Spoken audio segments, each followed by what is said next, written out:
Ever notice your kick drum and bass guitar fighting for space, making your mix sound muddy? Or maybe you want that cool, rhythmic pumping effect you hear in electronic music. Sidechain compression is your secret weapon for creating clarity and energetic grooves. Let's dive in and learn how. First, identify the track you want to duck or lower in volume when another sound plays, usually your bass line or a synth pad. Insert a compressor plugin onto that track. This compressor will be the tool that creates the sidechain effect, responding to an external signal. Next, locate the sound that will trigger the compression, like your kick drum. You need to send its signal to the sidechain input of the compressor you just placed.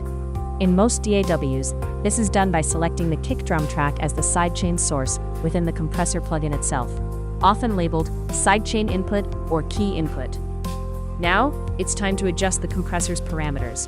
Start by lowering the threshold until you hear the bass ducking when the kick hits. Increase the ratio for a more pronounced effect, and experiment with attack and release times to control how quickly the compression engages and disengages, shaping that signature pump. Listen carefully to how the bass interacts with the kick. Your goal is clarity, not just volume reduction. Adjust the mix or wet-dry knob on the compressor to blend the compressed signal with the original, ensuring the effect feels musical and enhances the groove without sounding unnatural.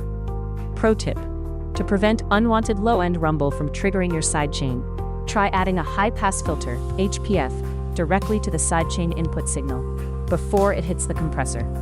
This ensures only the punchier mid and high frequencies of your trigger sound activate the compression, giving you tighter, more controlled results. Mastering sidechain compression can transform your mixes. Ready to unlock more music production secrets?